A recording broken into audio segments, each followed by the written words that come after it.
Good morning મિત્રો।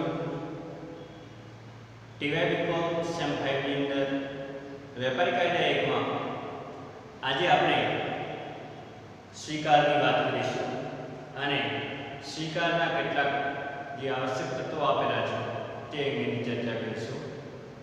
તો અહીંયા જે સ્વીકારની જે વ્યાખ્યા આપવામાં આવી છે તે વ્યાખ્યા કલમ 2 મુજબ આપવામાં આવી છે।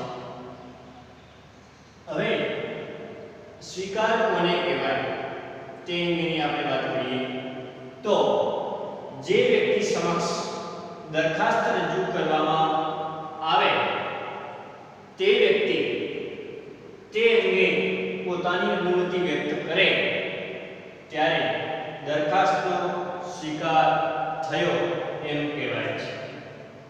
હવે અહીંયા જ્યારે પણ કોઈ પણ પ્રકારની દરખાસ્ત કરવાની હોય કે કોઈ પણ પ્રકારનો સ્વીકાર હોય કે વચન હોય કે કોઈ પણ પ્રકારનો કરાર હોય ત્યારે હંમેશા બે પક્ષકારો અથવા તો બે વ્યક્તિઓ હોતા હોય છે। એટલે કે એક વ્યક્તિ બીજા વ્યક્તિને દરખાસ્ત માટે તે વ્યક્તિની અનુમતિ માંગે છે અને જો તે વ્યક્તિ અનુમતિ આપે તો તે દરખાસ્તનો સ્વીકાર થયો છે એમ કહેવામાં આવતું હોય છે। જ્યારે દરખાસ્ત સ્વીકારાય ત્યારે તે આપોઆપ વચન બને છે। ઘણી વખત કોઈ વેપારી બજારની અંદર કહેતા હોય છે કે અમે આ પ્રકારનું વચન આપીએ છીએ કે અમારો માલ હલકો નથી કે આ પ્રકારની ક્વોલિટી વાળો માલ છે, અથવા તો કોઈ પણ જે માર્કેટિંગની અંદર જે હોય છે તે ઉત્પાદકોને એવા પ્રકારના વચન આપતા હોય છે કે અમે તમારો માલ આટલા ડબ્બા તેલ અથવા તો આટલા કિલો જે કરિયાણું છે તે અમે વેચાવી આપવાનું વચન આપીએ છીએ। તો એ પ્રકારમાં એક પ્રકારનું જે દરખાસ્તનો જ્યારે સ્વીકાર થાય ત્યારે તે આપોઆપ વચન બની જતું હોય છે। હવે અહીંયા કેટલીક માહિતી વિગતે કાયદાની અંદર જે એન્સને આપેલી છે તે અંગે સ્વીકારની કેટલીક બાબતો અહીંયા આપણે ધ્યાનમાં લેવાની છે। તો અહીંયા એન્સન એવું જણાવે છે કે દરખાસ્ત અને સ્વીકાર જે છે તે ગંધક અને દિવાસળી સાથે સરખાવે છે। દરખાસ્ત અને સ્વીકારને એન્સન ગંધક અને દિવાસળી સાથે સરખાવવામાં આવે છે કે ગંધક અને દિવાસળી જ્યારે અટકે છે ત્યારે બંને સળગે છે।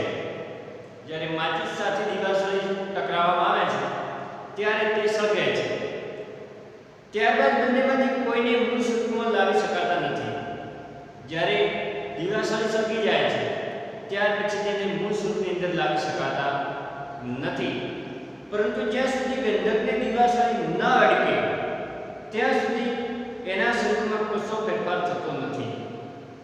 જ્યાં સુધી માચિસ સાથે જે દિવાસળી જે છે તેને ટકરાવવામાં ના આવે ત્યાં સુધી તે મૂળ સ્વરૂપની અંદર રહે છે, તેમાં કોઈ પણ પ્રકારનો ફેરફાર થતો નથી। તેવી રીતે દરખાસ્તને સ્વીકારનો સ્પર્શ થાય છતાં જ તેનું સ્વરૂપ બદલાઈ જાય છે। આપણે આગળ વાત કરી કે દરખાસ્ત નો સ્પર્શ અહીંયા સ્વીકાર સાથે જ્યારે થાય, દરખાસ્તનો સ્પર્શ જ્યારે સ્વીકાર સાથે થાય ત્યારે તે આપોઆપ વચન બની જાય છે। દરખાસ્ત અને સ્વીકાર જો બંને ન ટકરાય તો વચન બનતું નથી। હવે જ્યારે દરખાસ્ત અને સ્વીકાર બંને જોડાય છે ત્યારે આપોઆપ તે વચન બની જાય છે અને તે વચન એક પ્રકારના કરાર સ્વરૂપે પ્રગટે છે। એટલે કે તે ટૂંક સમય કે લાંબા સમયગાળા સુધીનો એક પ્રકારનો કરાર રૂપે તે પ્રગટે છે। પરંતુ અહીંયા આપેલું છે કે જ્યાં સુધી દરખાસ્તનો સ્વીકાર સ્પર્શતો નથી ત્યાં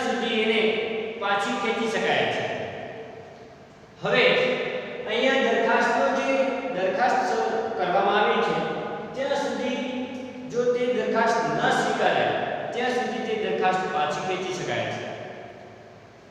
એટલે કે કેવળ જે દરખાસ્ત એનો સ્વીકાર ન થયો હોય ત્યાં સુધી કોઈ જાતના કાયદેસર હકો ઉત્પન્ન કરી શકતી નથી। જ્યાં સુધી દરખાસ્તનો ઉપયોગ ન થાય ત્યાં સુધી તે દરખાસ્ત પાછી ખેંચી શકાય છે।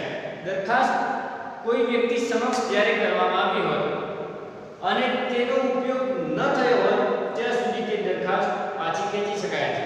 પરંતુ તેનો ઉપયોગ થઈ ચૂક્યો હોય તો પછી તે ગંધક અને દીવાસળી જેવું છે કે દીવાસળી એક વખત માચિસ સાથે ટકરાવવાથી સળગી ગઈ તો પછી તેને મૂળ સ્વરૂપની અંદર લાવી શકાતી નથી। હવે અહીંયા કેટલાક જે સ્વીકારના આવશ્યક કેટલાક તત્વો જે છે તે અંગેની આપણે વિસ્તૃત ચર્ચા કરીશું। તો સૌપ્રથમ છે સ્વીકાર સંપૂર્ણ અને બિનશરતી હોવો જોઈએ।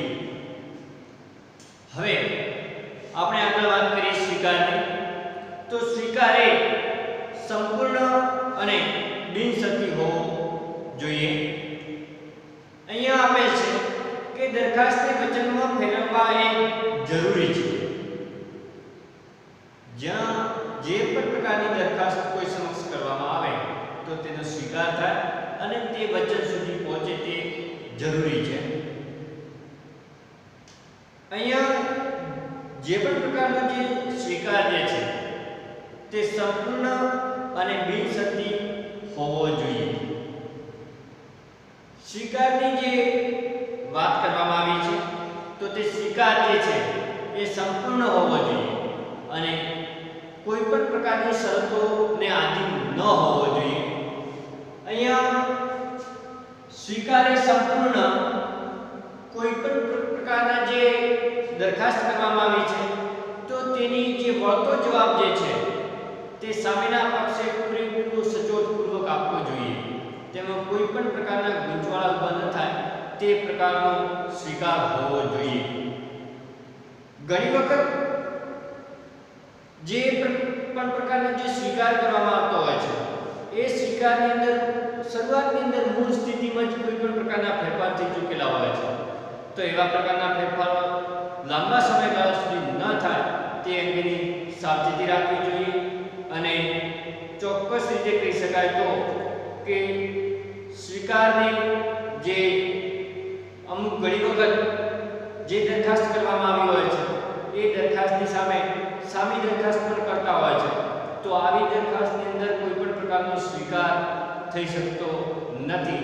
એટલે કે સ્વીકાર જે પણ પ્રકારની દરખાસ્ત કરવામાં આવે છે તે દરખાસ્તનો સ્વીકાર એ સંપૂર્ણ અને બિનશરતી હોવો જોઈએ। બીજો પોઈન્ટ છે આપણો કે સ્વીકાર કોઈ સામાન્ય કે વાજબી રીતે વ્યક્ત થવો જોઈએ।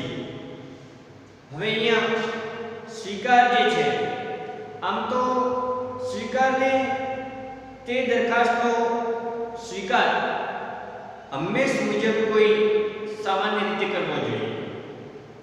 જે પણ પ્રકારની દરખાસ્ત જે છે તેનો સ્વીકાર હંમેશા સામાન્ય રીતે કરવો જોઈએ। કારણ કે તે જે દરખાસ્ત જે છે તે સૌપ્રથમની અંદર એ નોર્મલી દરખાસ્ત કરવામાં આવતી હોય છે। ખાલી વાટાઘાટા રૂપે એક પ્રકારની દરખાસ્ત મૂકવામાં આવતી હોય છે કે જો આમ થાય તો આ એક પ્રકારની દરખાસ્ત જે છે જો સામેની કોઈ વ્યક્તિ કહે કે હા આમ થવું જોઈએ તો એક પ્રકારનો તે વાતનો સ્વીકાર થવાને પાત્ર જે છે કે તે વાતનો સ્વીકાર થઈ શકે એમ હોય છે। બીજું કે સ્વીકાર કોઈ સામાન્ય કે વાજબી રીતે વ્યક્ત થવો જોઈએ એ વાતની અંદર આપણે જોઈએ તો ધારો કે કોઈ પણ પ્રકારને જે ટપાલથી જે પત્ર દ્વારા મળેલી જે દરખાસ્ત દ્વારા સ્વીકાર કરવામાં આવે તો તે વાજબી રીતે ગણાતો સ્વીકાર ગણાય છે। ઘણી વખત જે સિસ્ટમ પ્રમાણે સ્વીકાર પણ કરવો જરૂરી છે। ઘણી વખત કોઈ પણ પ્રકારના જે ઓનલાઈન ફોર્મ બીજા ભરાતા હોય છે તો તેના જે અમુક પ્રકારના જે હોય છે કે ટપાલથી વ્યવહાર કરવો, પોસ્ટપેડ કરવું તો તે અંગેની અંદર જોઈએ તો પોસ્ટની અંદર ચલણ કપાવવું તો તો આ એક પ્રકારનું શું છે કે ચોક્કસ રીતે સ્વીકાર્ય વ્યાજબી રીતે વ્યક્ત થાય છે કે ઓફલાઈન ન મોકલવું, તો આ શું છે સિસ્ટમેટિક જે બાબત જે છે તો તે એની અંદર સ્વીકાર પણ થવો જોઈએ. ઘણી વખત ઓફલાઈન પણ ફોર્મ ભરાતા હોય છે તો તે ઓફલાઈનની સિસ્ટમ હોય તો ઓફલાઈનની અંદર, ઓનલાઈનની સિસ્ટમ હોય તો ઓનલાઈનની સિસ્ટમ, જેવી દરખાસ્ત જે આપવામાં આવી છે તે દરખાસ્તની અંદર સ્વીકાર એ વ્યાજબી રીતે વ્યક્ત થવો જરૂરી છે. ત્રીજો પોઈન્ટ છે કે દરખાસ્તમાં જણાવેલી રીતે સ્વીકાર થવો જોઈએ. હવે ઘણી વખત જે પણ પ્રકારની દરખાસ્ત કરવામાં આવી હોય છે એના કરતાં ઉલટા પ્રકારનો સ્વીકાર થતો હોય છે. પણ કાયદાની રૂએ જોવા જઈએ તો જે પણ પ્રકારની જે પણ સૂચનો આપવામાં આવે છે તે સૂચનો મુજબ જ કોઈ પણ પ્રકારની જે વસ્તુ અંગેની વાત હોય, કોઈ કાયદા અંગેની વાત હોય તો તે અંગેની અંદર જોઈએ તો જે નોંધ પ્રમાણેનું જે કામ થાય છે તે પ્રકારનું કામ થવું જરૂરી હોય છે. હવે દરખાસ્તમાં જણાવેલી રીતે સ્વીકાર થવો જોઈએ તે અંગે જોવા જઈએ તો કે દરખાસ્તની અંદર ધારો કે જણાવ્યું હોય કે ઘણી વખત દરખાસ્તની અંદર એવું જણાવવામાં આવ્યું છે કે તારથી જ જવાબ સામેની વ્યક્તિને આપવો અને તેનો જવાબ જો ટપાલથી આપવામાં આવે તો તેનો સ્વીકાર કાયદેસર ગણાય નહીં. ઘણી વખત એવું હોય છે કે પ્રકારના ધારો કે ઓનલાઈન જે પરીક્ષાનું જે માધ્યમ જે છે તો કે ઓનલાઈન પરીક્ષા આપવી અને અમુક જણા જો ઓનલાઈન પરીક્ષા ના આપે ઓફલાઈન પણ ના આપે તો તે દરખાસ્તનો કોઈ કાયદેસર અમલ થઈ શકતો નથી. અહીંયા એવું છે કે જે પણ પ્રકારની જે બાબત દર્શાવવામાં આવી હોય તેનું જ પાલન કરવું. તાર ટપાલથી વ્યવહાર કરવો તો પછી તાર ટપાલથી જ વ્યવહાર કરવો, કોઈએ પ્રત્યક્ષ રીતે તેની મુલાકાત કરવી નહીં. બીજું કે દરખાસ્તમાં જણાવેલી જે રીતનો જે સ્વીકાર જે છે સૌપ્રથમ જ્યારે કોઈ પણ વસ્તુ કે વાતની દરખાસ્ત કરવામાં આવે છે ત્યારે સૌપ્રથમ તેની અમુક પ્રકારના જે સૂચનો હોય છે એ નક્કી કરવામાં આવતા હોય છે કે આ પ્રકારની વસ્તુની અંદર આ પ્રકારના વ્યવહારો કેવી રીતે કરવા, તો એ સૂચનો મુજબ જ તે વ્યવહારો થવા જોઈએ. જો એ વ્યવહારો તે સિસ્ટમની અંદર ન થાય તો સ્વીકાર કાયદેસર ગણાય નહીં. તે જે સ્વીકાર કરવામાં આવે છે તેનો નકારી કાઢવામાં આવતા હોય છે. બીજું કે સ્વીકારની જાણ કરવી જોઈએ. ઘણી વખત અહીંયા એવું હોય છે કે સ્વીકારની જાણ જે વ્યક્તિ દરખાસ્ત કરે છે તે વ્યક્તિની દરખાસ્ત કોઈ સામેવાળી વ્યક્તિ તે વાત સ્વીકારે છે તો હવે એ વ્યક્તિ એ વાતને જાણ સ્વીકારી છે કે નહીં તે અંગેની ધારો કે આ વ્યક્તિ કોઈ વાતને સ્વીકાર કરે છે તો આ વ્યક્તિએ દરખાસ્ત કરનાર વ્યક્તિને જણાવવું જોઈએ કે હું આ વાત સ્વીકારું છું. અહીંયા આપેલ છે કે જે પણ પ્રકારનો સામાન્ય રીતે જે વ્યક્તિ દરખાસ્તનો સ્વીકાર કરે છે તેણે સ્વીકારની જાણ દરખાસ્ત મૂકનારને કરવી જોઈએ કે હું આ વાત સ્વીકારું છું એવી જાણ દરખાસ્ત કરનાર વ્યક્તિને કરવી જોઈએ. ફક્ત પોતાના મનમાં એવો વિચાર કરે કે તે પોતે દરખાસ્ત સ્વીકારે છે તો તે કાયદાની દ્રષ્ટિએ સ્વીકાર કહેવાય નહીં. ઘણા ઘણા એવા હોય છે કે અંદર અંદર લઈને ફરતા હોય છે મનમાં કે મેં આ વાત સ્વીકારી દીધી છે, હવે મારે કોઈને કશું કહેવાની જરૂર પણ નથી. ફલાણા ભાઈએ મને કીધું તો કરિયાણાવાળાએ અને મેં આને આટલી વસ્તુ વેચવાનું કહી દીધું છે, સ્વીકારી દીધું છે કે હું તમારી આટલી વસ્તુ વેચાવી આપીશ, હવે એમને કશું કહેવાની જરૂર નથી. પણ ના, તો તે ખરેખર દરખાસ્ત સ્વીકારી છે ન કહેવાય. આ વ્યક્તિ જો સ્વીકાર કરે તો આ વ્યક્તિને જણાવવું જોઈએ કે હું તમારી વાત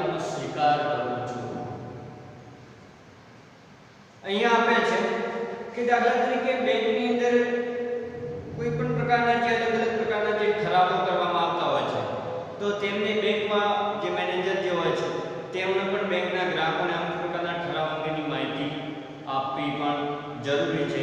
ભલે પ્રત્યક્ષ રીતે આપે કે ટપાલ દ્વારા આપે, પણ એની સામેના વ્યક્તિની જાણ થવી પણ જરૂરી છે. આગળનો મુદ્દો છે આમાં કે દરખાસ્તની જાણ વિનાનો સ્વીકાર. હવે આપણે હમણાં વાત કરી કે જે પણ સ્વીકાર થાય છે એનો દરખાસ્ત કરનારને જાણ કરવી જોઈએ. જ્યારે હવે જે છે કે દરખાસ્તની જાણ વિનાનો સ્વીકાર, અહીંયા આપેલ છે કે દરખાસ્તની જાણ વિનાનો સ્વીકાર એ કાયદેસર નથી. ઘણી વખત કોઈ વેપારી બજારની અંદર કે ગમે ત્યાં કોઈ પ્રસંગની અંદર ગમે ત્યાં કોઈ આમ ડાયરેક્ટલી કહેતા હોય છે કે મને ફલાણા વ્યક્તિએ આ વાત કરી હતી અને હું એનો સ્વીકાર કરું છું. હકીકતમાં તે વાત થયેલી ન હોય, તે સામેના વ્યક્તિએ કોઈ પણ પ્રકારની દરખાસ્ત કરી જ ન હોય અને ડાયરેક્ટલી સામેનો વ્યક્તિ સ્વીકારી લે કે મને આ વ્યક્તિ આમ કીધું હતું અને આ વાત ફાઇનલી છે, તો જે આવા પ્રકારનો ડાયરેક્ટ દરખાસ્ત વગર પણ સામેનો વ્યક્તિ જો સ્વીકાર કરી નાખે છે, તો તેવા પ્રકારનો સ્વીકાર એ કાયદેસર નથી. બીજું કે જે દરખાસ્તની જાણ વિનાનો જે સ્વીકાર જે છે, અહીંયા આપેલા ઉદાહરણ મુજબ કે ટિકિટ પર છાપેલી શરતો ઉતારવાનું ધ્યાન ખેંચે છે. જે પણ બસ ની અંદર ટિકિટો આપવામાં આવતી હોય છે, રેલવેની અંદર ટિકિટો આપવામાં આવતી હોય છે, તો તે પ્રકારના જે ઉતારવું હોય છે, જે મુસાફર હોય છે, એક પ્રકારનું ધ્યાન ખેંચે છે. એવી રીતે છાપેલી ન હોય તો ટ્રેનમાં કે બસમાં બેસનાર ઉતારવું તેનો સ્વીકાર કરેલો ગણાય નહીં. ઘણી વખત કોઈ ટિકિટ પર આછું પાતળું છાપેલું હોય છે અને મુસાફર વાંચવાનો ટ્રાય કરે કે શું લખેલું છે, છતાં પણ જો ન વંચાય અને કોઈ પણ પ્રકારની જે ગુનાહિત પ્રવૃત્તિઓ ચેકિંગ આવે આ તે બસ મુસાફરને આ તે, તો તે મુસાફર તેમાં બંધાયેલો નથી હોતો, કારણ કે તેને પૂરેપૂરી માહિતી મળી નથી. જે નિયમો લખેલા છે, જે નોંધ લખેલી છે, સૂચનો લખેલા છે, તે મુસાફરને મળ્યા નથી એવું માનવામાં આવે છે. એટલે કે મુસાફરને વંચાય તે રીતે કેટલા રૂપિયાની ટિકિટ છે અને તેમાં શું નિયમો નોંધ લખેલી છે, સૂચનો લખેલા છે, તેની પૂરેપૂરી માહિતી મુસાફરને હોવી જરૂરી છે. ઘણી વખત એવું થાય છે કે જે વ્યક્તિ દરખાસ્ત કરનાર વ્યક્તિ હજી દરખાસ્ત કોઈ પણ પ્રકારની કરી નથી, તે વ્યક્તિ પણ ગેરહાજર છે અને આપોઆપ સામેના વ્યક્તિ કહી દેતા હોય છે કે દરખાસ્ત કરનાર વ્યક્તિ ગેરહાજર છે, તો આપણે તેનો સ્વીકાર કરી દઈએ. આવી કોઈ પણ પ્રકારનો જો સ્વીકાર થાય તો તે કાયદેસર નથી. જ્યાં સુધી કોઈ પણ પ્રકારની દરખાસ્ત ન થાય ત્યાં સુધી તેનો સ્વીકાર થતો નથી અને સ્વીકાર ન થાય તો તે વચન પણ બનતું નથી અને વચન ન બને તો તેનો કોઈ પણ પ્રકારનો કરાર થતો નથી. આગળનો પોઈન્ટ છે આપણો, જે વ્યક્તિને દરખાસ્ત કરવામાં આવે તેને જ તેનો સ્વીકાર કરવો જોઈએ. બહુ નોર્મલ પોઈન્ટ છે કે જે વ્યક્તિને દરખાસ્ત કરવામાં આવે તે જ વ્યક્તિએ તે દરખાસ્તનો સ્વીકાર કરવો. ઘણી વખત કોઈ વ્યક્તિ ટોળા કે ગ્રુપની અંદર કોઈ પણ પ્રકારની દરખાસ્ત કરે છે, તો એમાં કોઈ એક વ્યક્તિને દરખાસ્ત થતી નથી, આખા ગ્રુપને દરખાસ્ત કરવામાં આવતી હોય છે. પણ કોઈ એક વ્યક્તિને અનુલક્ષીને કોઈ પણ પ્રકારની દરખાસ્ત કરવામાં આવે તો તે વ્યક્તિએ જ તેનું પાલન કરવું. અન્ય વ્યક્તિને તે કોઈ પણ પ્રકારની સૂચનો લાગુ પડતા નથી. અહીંયા કે જે દરખાસ્ત છે તે એક પ્રકારની નિશ્ચિત હોય છે. દરખાસ્ત નિશ્ચિત વ્યક્તિ સાથે હોય છે. કોઈ નિશ્ચિત વ્યક્તિને કરવામાં આવેલી દરખાસ્ત હોય તો જ વ્યક્તિ તેનો સ્વીકાર કરી શકે છે. ઘણી વખત એવું હોય છે કે દરખાસ્ત અન્યને કરવામાં આવી હોય અને આન્સર પણ સ્વીકાર પણ બીજો વ્યક્તિ કર્યો હોય ગ્રુપ કે ટોળાની અંદર, તો તે કાયદેસર ગણાતો નથી. અહીંયા કે વ્યક્તિને જે પણ પ્રકારની જે દરખાસ્ત કરવામાં આવતી હોય છે તેણે તેનો સ્વીકાર કરવો. બીજું કે સ્વીકાર એ વ્યાજબી સમયમાં થવો જોઈએ. હવે સૌપ્રથમ તો સ્વીકારની આપણે વાત કરી. હવે અહીંયા જે વ્યાજબી જે સમય જે છે, તો વાજબી સમય કોને કહેવામાં આવે છે?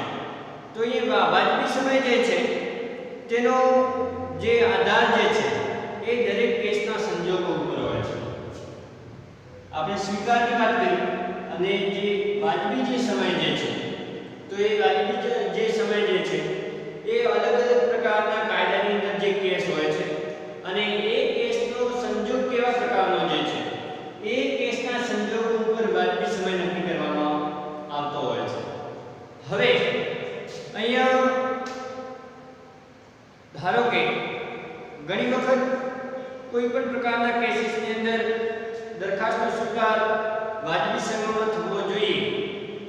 જો સ્વીકાર માટે સમય મર્યાદા આપવામાં આવી હોય તો તે દરમિયાન સમય મર્યાદા ન હોય તો વાજબી સમયમાં તેનો સ્વીકાર થવો જોઈએ. ઘણી વખત મુદ્દતી સ્વીકાર પણ હોતા હોય છે.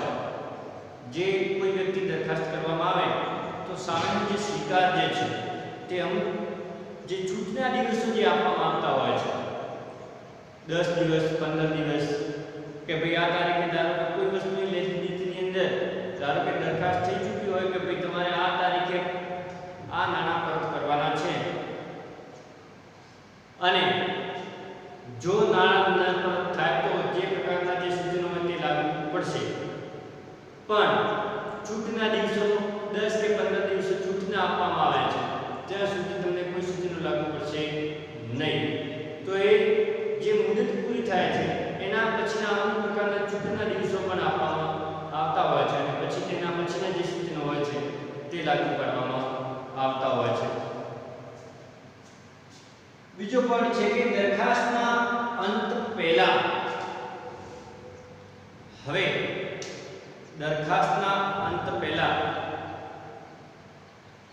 ઘણી વખત આપણે જોઈએ છીએ કે કોઈ જે બેંકના જે કેસીસ હોય છે, લોનના જે હપ્તા જે છે, અમુક જગ્યાએ કહેતા હોય છે કે ફલાણું ટ્રેક્ટર પાછું ખેંચાઈ ગયું બેંકમાં, ગાડી પાછી ખેંચાઈ ગઈ, જે અલગ અલગ પ્રકારના જે કેસીસ હોય છે એ દરખાસ્તનો જ્યારે અંત આવે તે પહેલાં ચોક્કસ રીતે સ્વીકાર થવો જોઈએ. દરખાસ્તનો અંત કે જો દરખાસ્તનો સ્વીકાર નહીં થાય તો આ દરખાસ્ત 10 દિવસ સુધી રાખવામાં આવે છે. જો દરખાસ્તનો સ્વીકાર નહીં થાય તો 10 દિવસ પછી તે દરખાસ્ત રદ કરી દેવામાં આવશે. આ પ્રકારનું જે સૂચનો હોય ત્યારે 10 દિવસની અંદર દરખાસ્તનો જે સ્વીકાર થવાનો છે તે પ્રોસેસ પૂરી થવી જોઈએ. જો તે સમયગાળાની અંદર તેનો સ્વીકાર ન થાય તો દરખાસ્તના અંત પહેલાની જે બાબત જે છે તે રદ કરી દેવામાં આવતી હોય છે. ઘણી વખત કે દરખાસ્ત કર્યાને અમુક સમય પછી જો દરખાસ્ત પાછી ખેંચવામાં આવે તે પહેલાં તેનો સ્વીકાર કરવો એ જરૂરી છે. ઘણી વખત કે ધારો કે એવી દરખાસ્ત છે કે ટ્રેન ધારો કે 8:30 વાગે આવે છે અને મુસાફર તે દરખાસ્તનો સ્વીકાર પછી એને 8:30 સુધી કરી દેવો જોઈએ કે જવાનું છે કે નથી જવાનું ટ્રેનમાં. સારા પછી તે ટ્રેન મળતી નથી, સ્ટેશન ઉપરથી ચૂકી જાય છે, તો આપોઆપ તે અંત જે દરખાસ્તનો અંત આવે તે પહેલા તેનો સ્વીકાર થવો જરૂરી છે. બીજું કે સ્વીકાર મૌખિક, લેખિત કે વર્તણૂક દ્વારા થવો જોઈએ. હવે ઘણી વખત જે પણ પ્રકારની દરખાસ્ત કરવામાં આવતી હોય છે એમાં ઘણી વખત એવું લાગતું હોય છે કે તેમાં કોઈ પણ પ્રકારની સ્પષ્ટતા હોતી નથી. અહીં કાયદાની એવું બતાવવામાં આવ્યું છે કે જે દરખાસ્ત કરવામાં આવે છે એ સ્પષ્ટ હોવી જોઈએ અને નિશ્ચિત વ્યક્તિ સાથેની હોવી જોઈએ. ઘણી વખત એવું હોય છે કે જે પણ પ્રકારનો જે સ્વીકાર કરવામાં આવે છે, જે પણ પ્રકારની દરખાસ્ત કરવામાં આવે છે, તેનો જે સ્વીકાર કરવામાં આવે છે એ સ્વીકાર મૌખિક પણ હોઈ શકે, લેખિત પણ હોઈ શકે અને વર્તણૂક દ્વારા પણ તે સ્વીકાર થઈ શકે છે. ઘણી વખત દરખાસ્ત હંમેશા સ્પષ્ટ શબ્દો દ્વારા જ સ્વીકારવી જોઈએ, એ જરૂરી. બીજું કે ઘણી વખત એવું હોય છે કે અમુક પ્રકારનું સ્પષ્ટ શબ્દોની અંદર દરખાસ્ત સ્વીકારવી એવું કોઈ પણ પ્રકારનું જરૂરી નથી. દરખાસ્ત શબ્દોની અંદર સ્વીકારી એવું જ નથી. દરખાસ્ત એ મૌખિક પણ કહી શકાય છે, લેખિત પણ કહી શકાય છે અને દરખાસ્ત મૌખિક પણ કહી શકાય છે, લેખિતની અંદર પણ આપી શકાય છે અને વર્તણૂક દ્વારા પણ તેનો જે પણ દરખાસ્ત આપવામાં આવી છે એનો સ્વીકાર કરી શકાય છે. એટલે કે અહીંયા આપણે જે સ્વીકારના જે આવશ્યક તત્વો હતા એની વાત કરી. હવે આગળનો પોઈન્ટ આપણે